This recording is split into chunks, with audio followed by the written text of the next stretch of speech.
அனைவருக்கும் இனிய காலை வணக்கம். Please raise for the Bible reading. நீதிமொழிகள் ஆகமம் அதிகாரம் 1 இறைவார்த்தைகள் 5 முதல் 8 வரை. ஞானமுள்ளோர் இவற்றை கேட்டு அறிவில் இன்னும் தேர்ச்சி அடைவர். விவேகிகள் அறிவுரை கூறும் திறமை பெறுவர். ஆண்டவரிடம் கொள்ளும் அச்சமே ஞானத்தின் தொடக்கம். பிள்ளாய், உன் தந்தை தந்த நற்பயிற்றை கடைபிடி. உன் தாய் கற்பித்ததை தள்ளிவிடாதே. இது ஆண்டவர் வழங்கும் அருள்வாக்கு. இறைவா உமக்கு புகழ்.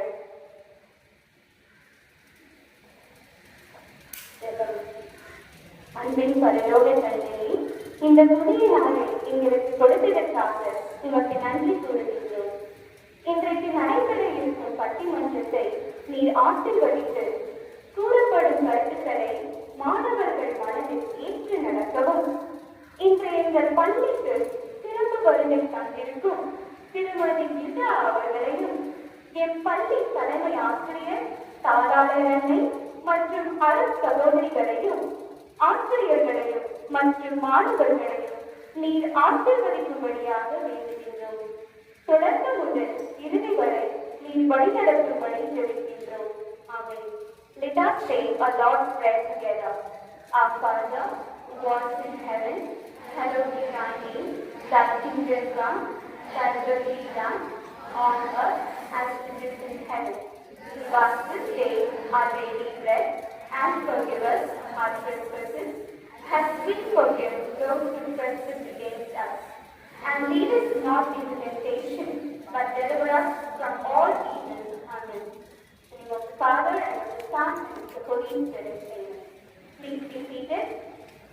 எல்லைகளையும் கடந்த ஆதி முதல்வனால் ஆண்டவரை வணங்குகிறேன். அகத்தியை தொட்டிவிட்டு தொல்காப்பியை தாளாட்டி கம்பன் சீராட்டிய கன்னித் தமிழையும் வரவேற்று வணங்குகிறேன். வந்தாரை வரவேற்பது நம் பண்பு. வரவேற்புரையை வழங்க வருகின்றனர் தர்ஷினி மற்றும் கிறிஸ்டினா.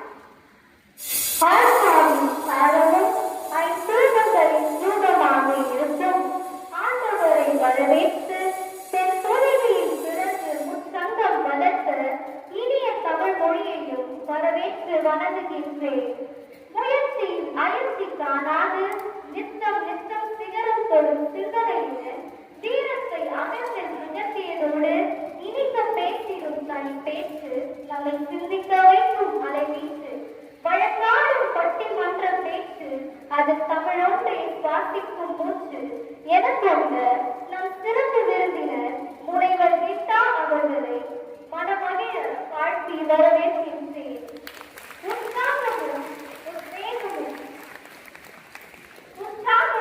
உத்வேகமும் கொண்டு சிந்தனையை சீர்படுத்தும் எம் தலைமை ஆசிரியர் அவர்களையும் இன்முகத்துடன் இடையில் அமைந்திருக்கும் நம் தாராளர் அன்னை அவர்களையும் என்றும் இறை அன்பை தேடும் அருள் சகோதரிகளையும் வருக வருக என வரவேற்கின்றேன்.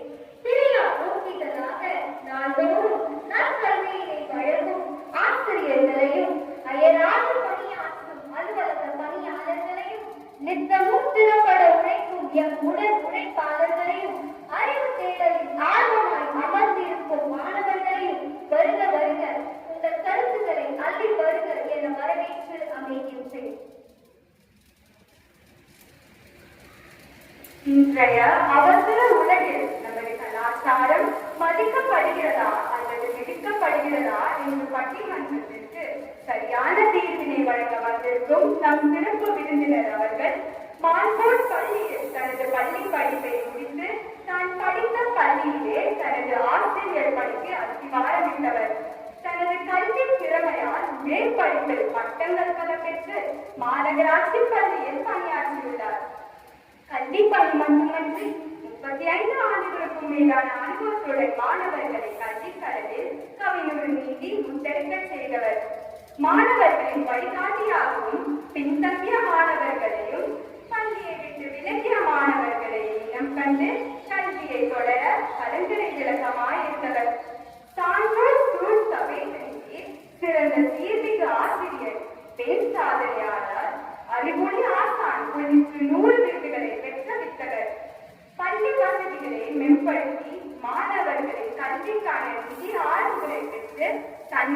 அமைப்புகள், கவுன்சிலர்கள், சட்டமன்ற உறுப்பினர்களுடன் பணியாற்றி பள்ளி சாதனைகளை ஊடகங்களுடன் ஒருங்கிணைந்தவர்.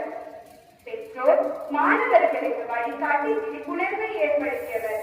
தன் உரத்த குரலில் கனத்த சிந்தனையுடன் பேச்சாற்றல் கொண்டதால் பல அரசு விழாக்களில் தொகுப்பாளராக பணியாற்றியுள்ளார். பல செயல்பாடுகளில் வெற்றி பெற்ற அரசியல் பாதை மாணவர்களுக்கு சிம்லா, சண்டிகர், கூடங்குளம் போன்ற இடங்களுக்கு அழைத்து சென்று பெருமைக்குரியவர்.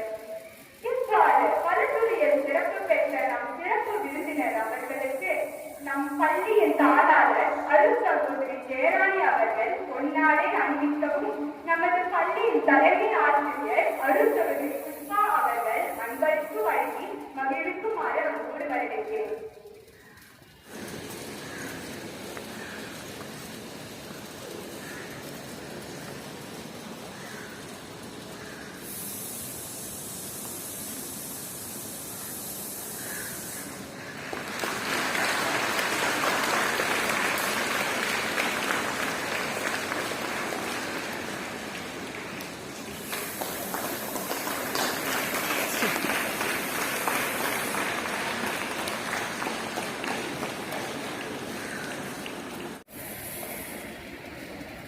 பட்டிமன்றத்தில் பாங்கறிந்து ஏறுமை என்ற மணிமேகலை ஒன்று நிறைந்த தமிழ் மொழிக்கே உரிய ஒரு விவாத தடை வடிவம்தான் பட்டிமன்றம். அத்தகைய பட்டிமன்றத்தை தலைமை ஆசிரியர் தாளாளர் அன்னை முன்னிலை வகிக்க நடுநிலை வகித்து ஆரம்பித்து வைக்கும்படி மதிப்பிற்குரிய நடுவர் இல்லா அவர்களை கேட்டுக்கொள்கிறேன். தமிழுக்கும் அமுதென்று பெயர். அந்த தமிழங்கள் உயிர் என்ற தமிழ் வரிகளோடு இன்று உங்களை எல்லாம் சிந்திக்கும் நல்ல ஒரு குறிப்பை எனக்கு கொடுத்த எல்லாம் வல்ல இறைவனுக்கு என் முதல் நன்றியை தெரிவித்து இந்த பட்டிமன்றத்தில் கலந்து கொள்வதில் மிக்க மகிழ்ச்சி அடைகின்றேன். பழமையும் பெருமையும் வாழ்ந்த நம்முடைய இந்த பள்ளியை சீரும் சிறப்போடும் தொடங்கிய காலம் முதல் இன்று வரை மிகவும் சிறப்பாக வழிநடத்தி வரும் நம்முடைய காணிக்கை அன்னை அருள் சகோதரிகளை அன்போடு நினைவு கூர்ந்து இன்றும் அந்த பாரம்பரியம் மாறாமல் அதே சிறப்புடன் இந்த பள்ளியை மிகவும் சிறப்பாக வழிநடத்தி கொண்டிருக்கும் நம்முடைய பள்ளியின் தாளாளர் அருட்சகோதரி ஜெயராணி அவர்களை அன்போடு நன்றியோடு நினைவு கூர்கின்றேன்.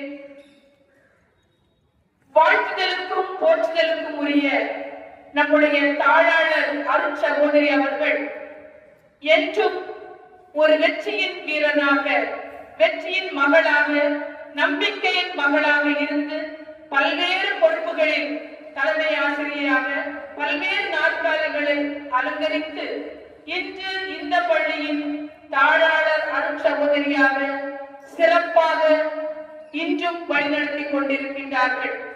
அப்படிப்பட்ட அருமை அருட்சகோதரி அவர்களே, மேலும் இந்த காணிக்கை அன்னை அருட்சகோதரிகளால் நடத்தப்படும் பள்ளிகளுக்கு எப்பொழுதுமே சென்னையில் ஒரு தனி சிறப்பு உண்டு. ஏனென்றால் நம் பள்ளி மாணவிகள் எங்கு சென்றாலும் தனியாக அடையாளம் காட்டப்படுவார்கள். எதன் மூலமாக?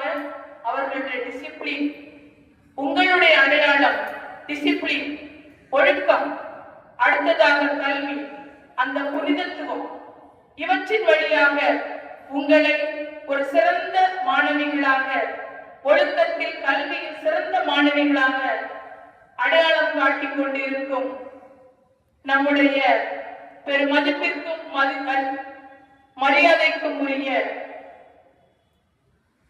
தலைமை ஆசிரியை அருட்சகோதரி புஷ்பா அவர்களே, தன்னுடைய வார்த்தையிலேயே ஒரு மரல் போன்ற ஒரு சிரிப்பும், பழகுவதற்கு ஒரு மென்மையான தன்மையும், ஆசிரியர்களும் மாணவர்களும் அணிக்கு செல்வதற்கு ஒரு நட்போடு பழகக்கூடிய ஒரு வாசனை நிறைந்த மனதாக இங்கு எங்கும் அந்த நட்பை, வாசனையை பரப்பிக் கொண்டிருக்கும் அருட்சகோதரி புஷ்பா அவர்களே மற்றும் தங்களுடைய தியாகத்தாலும் அர்ப்பணிப்பாலும் ஆளுமைமிக்க ஆசிரியராக இந்த எதிர்கால இளைஞர் சமூகத்தை உருவாக்கி கொண்டிருக்கும் என் அன்பு ஆசிரியர் சகோதரிகளே,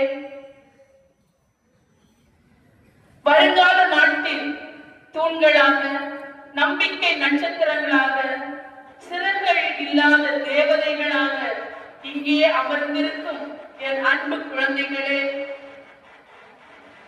மற்றும் இன்றைய பட்டிமன்ற விழாவில் சிறப்பாக தங்களுடைய வாதத்தை எடுத்து வைப்பதற்காக வந்து இந்த மேடையை அலங்கரித்துக் கொண்டிருக்கும் பட்டிமன்ற பேச்சாளர்களே, இந்த விழா இனிதே நடைபெற பல்வேறு வகைகளிலும் உதவி கொண்டிருக்கும் அலுவலர்களே, சிறப்பாக தலைமை ஆசிரியருக்கு வலக்கையாகவும் இடக்கையாகவும் இருக்கும் செயல்பட்டுக் கொண்டிருக்கும் உதவி தலைமை ஆசிரியர்களே, உங்கள் அனைவருக்கும் முதற்கண் என் காலை வணக்கத்தை கனிவோடும் தெரிவித்துக் கொள்கின்றேன்.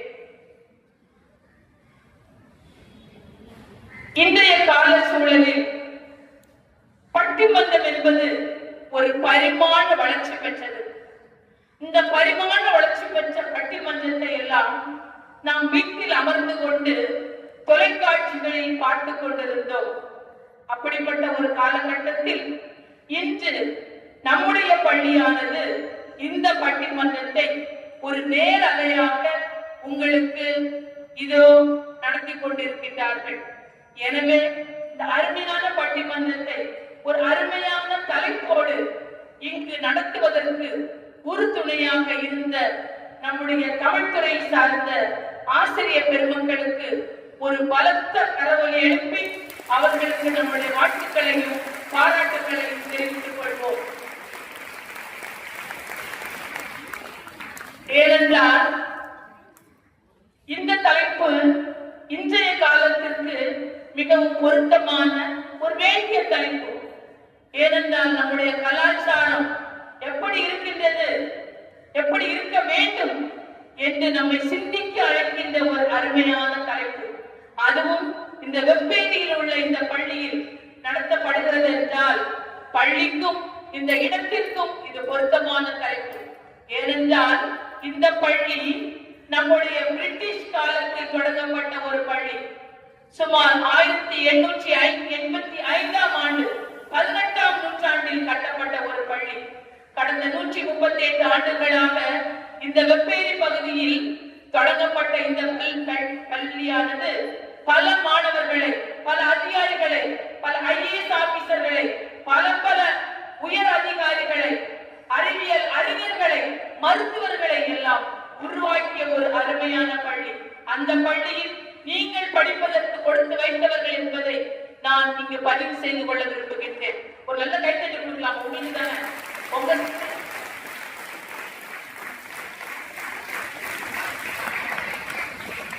அப்படிப்பட்ட இந்த பாரம்பரியமிக்க இந்த பள்ளியானது அமைந்துள்ள இந்த வெப்பேரியானது பிரிட்டிஷ் காலத்தில் ஒரு அவர்களுடைய ஆட்சிக்கு உட்பட்ட ஒரு முக்கியமான ஒரு பகுதிதான் இந்த வெப்பேரி என்பது.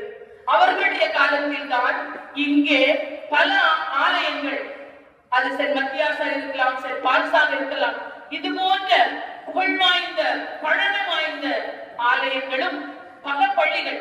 சென்னையில் வெவ்வேறு கேட்டாலே ஸ்கூல்ஸுக்கு முதலிடம். ஆங்கிலியன் ஸ்கூல் இருந்து மெட்ரிகுலேஷன், சிபிஎஸ், எங்க பார்த்தாலும் ஸ்கூல் தான். சாலையில் வரும்போது, ரோட்ல வரும்போது கூட பார்த்தா எல்லாம் பல யூனிஃபார்ம் கலர்ஃபுல்லா ரோட்ல வராங்க. சோ அப்படி பள்ளிகள் நிறைந்த ஒரு இடமும் இந்த வெப்பேரி பகுதி. ஒரு கால்நடை மருத்துவமனை, புகழ்வாய்ந்த ஒரு கால்நடை மருத்துவமனை, இவை அனைத்தும் நம்முடைய பிரிட்டிஷ்காரர்களால் ஏற்படுத்தப்பட்டது.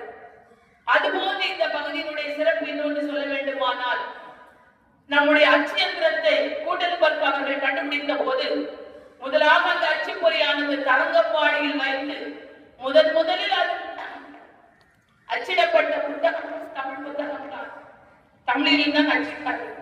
சென்னைக்கு அவர்கள் கொண்டு வந்த போது முதலில் அச்சேந்திரம் கொண்டு வந்த இடம் வெப்பேரி. அப்படிப்பட்ட சிறப்பிற்கு உரிய தனிப்புகழ் வாய்ந்த ஒரு இடம் நம்மளுடைய இடம் இந்த வெப்பேரி. எனவே இந்த தலைப்பையும் இந்த இடத்தையும் இந்த பள்ளியையும் ஒப்பிட்டு பார்க்கும்போது நம்முடைய பாரம்பரியம், நம்முடைய கலாச்சாரம் இதனோடு ஒன்றித்து இருக்கின்றது என்பதை அறிய முடிகிறது. எனவேதான் இப்படிப்பட்ட தலைப்பை அவர்கள் எடுத்திருப்பார்களோ என்று எனக்கு ஒரு சிந்தனை தோன்றியது. எத்தனையோ தலைப்புகள் பட்டிமன்றத்தில் கேட்டிருக்கிறோம். தீபாவளியை ஒட்டி, பொங்கலை ஒட்டி எவ்வளவு தலைப்புகள் இருக்குது. இருந்தாலும் இந்த அவசர காலத்தில், இந்த அவசர உலகில் நம்முடைய கலாச்சாரம் மதிக்கப்படுகிறதா மிதிக்கப்படுகிறதா என்று உங்களிடையே உள்ள சிறந்த பேச்சாளர்கள் 14 பேர் தேர்வு செய்து ஒரு அருமையான தலைப்பை இருபக்கமும் கொடுத்திருக்கிறார்கள். ஆக என்னுடைய கலாச்சாரம் எப்படி இருக்குது அப்படின்றத படம் பிடித்து காட்டுவதற்காக நம்முடைய 14 பேச்சாளர்கள் வருகை புரிந்துள்ளார்கள். இப்ப கலாச்சாரம் அப்படி என்று சொல்லும் போது அந்த கலாச்சாரம் என்பது ஒரு வடமொழி சொல். அதிலிருந்து உருவானதுதான் இந்த பண்பாடு என்பது. பண்பனப்படுவது பாடறிந்து ஒழுகுதல். இயற்கையோடு இணைந்து என்னென்ன இருக்குதோ அதோட சேர்ந்து ஒழுகுவதுதான் அந்த பாடறிந்து ஒழுகக்கூடிய. இந்த கலாச்சாரம் என்ற வார்த்தையை கல்ச்சர் என்ற ஆங்கில வார்த்தையில் இருந்து மொழிபெயர்த்து கொண்டு வந்திருக்கிறார்கள். இந்த கலாச்சாரம் என்பது நம்மை முழுமையாக அடையாளப்படுத்துவது. ஒரு தமிழன் என்றால் அவனை அடையாளப்படுத்துவது எது என்றால் முதலில் அவனுடைய மொழி. மொழி மட்டுமே. இப்ப நான் ஒரு மதத்தவர்களாக இருக்கலாம், நீங்கள் ஒரு மதத்தை சார்ந்தவர்களாக இருக்கலாம். ஆனால் நம்ம எல்லாம் இங்கு ஒன்றிணைந்திருப்பது எதுமா? ஒன்றிணைந்திருப்பது எது? தமிழ். Very good. நம்ம எல்லாம் இங்கு ஒன்றிணைந்திருப்பது தமிழ்.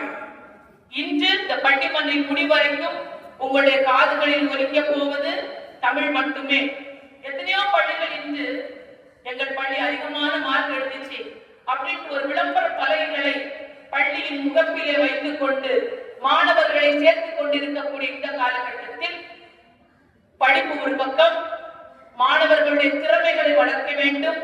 அதிலும் நம்முடைய தமிழ் கலாச்சாரத்தை மாணவர்களிடையே கொண்டு செல்ல வேண்டும், சிறந்த பேச்சாளர்களாக மாற்ற வேண்டும் என்று நம்முடைய ஆசிரியர் பெருமக்கள் பாடம் நடத்துவதையும் கடந்து உங்களுடைய திறமைகளை வெளிக்கொணர இப்படிப்பட்ட அருமையான வாய்ப்புகளை ஏற்படுத்தி கொடுத்திருப்பதும் நம்முடைய கலாச்சாரத்திற்கு ஒரு முன்னோடி என்பதை நாம் மறந்துவிடக் கூடாது.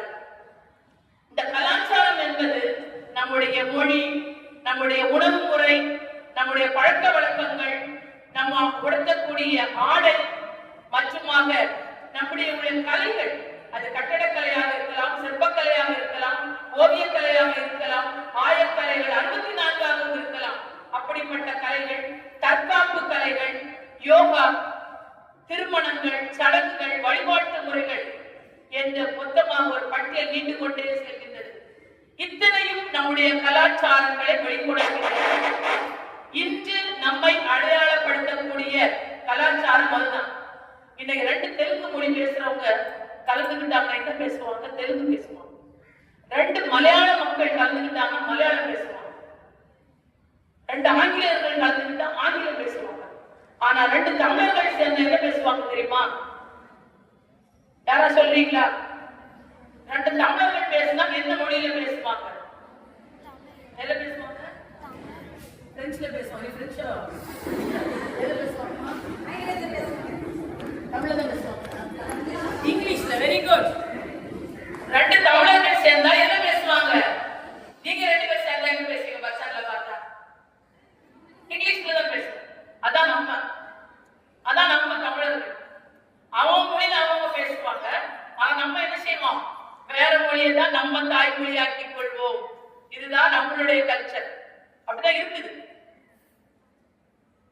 இந்த கல்ச்சர் இன்றும் நம்முடைய இருக்குது. நிறைய கல்ச்சர் இருக்குது, இல்லாம இல்லை. எல்லா கல்ச்சருமே நம்மகிட்ட இருக்குது. அப்படிப்பட்ட கல்ச்சர்கள்ல அந்த கலாச்சாரம் இன்று எப்படி இருக்குது அப்படின்றத நம்ம முன்னாடி மதிக்கப்படுகிறது என்ற அணியின் சார்பாக இங்கு சொல்வதற்காக வருகை புரிந்து உள்ளவர்களை உங்களுக்கு இப்போது அறிமுகம் செய்கின்றேன். மதிக்கப்படுகிறது அணியின் சார்பாக ஷண்மதி 9th A. இவர் ஒரு சிறந்த பேச்சாளர். ஷண்மதி முதல்ல பேச போறாங்க. நம்முடைய கலாச்சாரம் மதிக்கப்படுது, அந்த பேச்சாளர் என்ன சொல்றான்றத ஆர்வத்தோடு நீங்க கேட்கணும். அடுத்ததாக அவர்களை தொடர்ந்து ரீமகா தேவி 12th standard சயின்ஸ். இவர் ஒரு சிறந்த ஓட்டப்பந்தய வீராங்கனையும் ஒரு சிறந்த கொக்கோ பிளேயரும் ஆவார். இவரை தொடர்ந்து 9th A மாணவி யு அக்ஷயா அவர்கள். நல்ல பிராக்டிகல் டான்ஸ் ஆடுவாங்க. நம்முடைய பாரம்பரிய கலையான பரதநாட்டியத்தின் வல்லவர். இவரும் ஆடுவாங்க நினைக்கிறேன். அப்படிப்பட்டவர் நமக்கு பேச்சாளராக வந்திருக்கிறாங்க. அடுத்ததாக standard business maths student Shirley அவர்கள். இவர் ஒரு நகைச்சுவை பேச்சாளர். சிரிக்கணும்ல, காலையிலே காசு வந்துதான் எல்லாம் அப்படியே வேண்டாம் இருக்கு, அப்படியே என்ன பேச போறாங்க பார்க்கலாமே அப்படின்னு கொஞ்சம் போர் அடிக்கிறப்போ அவங்க என்ன செய்வாங்க, நகைச்சுவை துணுக்குகளை உங்களுக்கு நிறைய கொடுப்பாங்க. அவர்களை தொடர்ந்து 9th A மாணவி மோ ஹர்ஷினி அவர்கள். அவங்க ஒரு சிறந்த பாடகி, ஒரு வயலினிஸ்ட். படிப்பு மட்டும் பத்தாது, பல கலைகள் எனக்கு வேணும் அப்படின்ட்டு ஆர்வத்தோட இந்த வயதிலும் கற்றுக்கொண்டிருக்கக்கூடிய ஒரு சிறந்த மாணவி. இவர்களை தொடர்ந்து லிசி ஆண்ட்ரியா மேரி 9th B.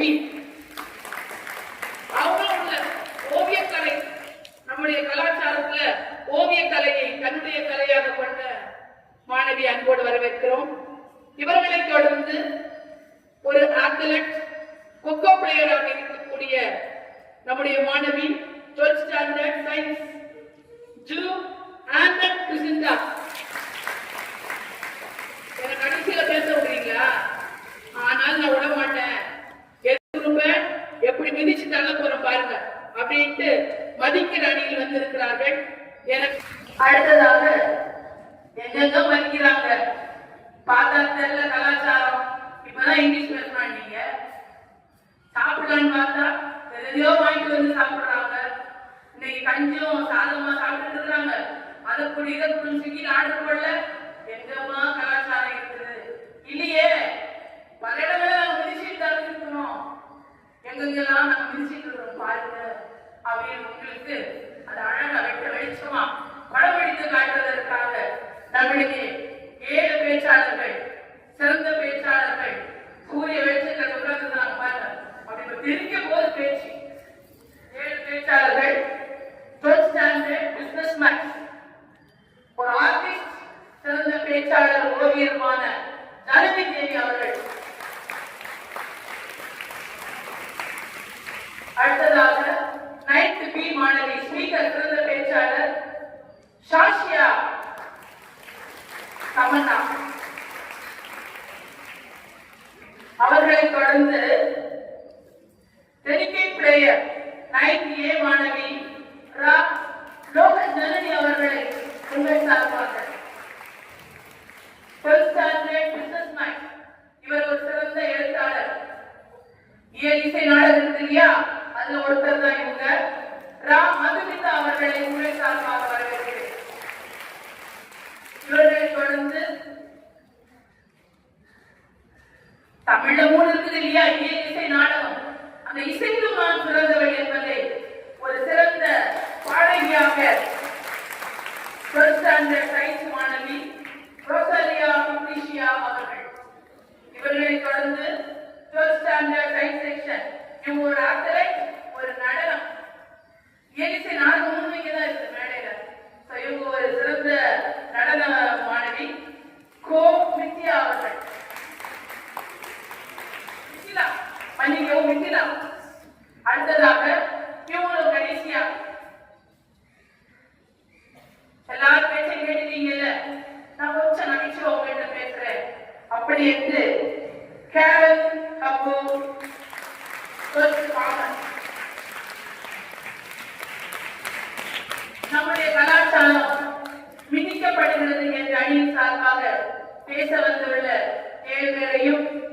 மீண்டும் ஒரு முறை 14 பேரையும் மணிப்போரையும் விதிப்போரையும்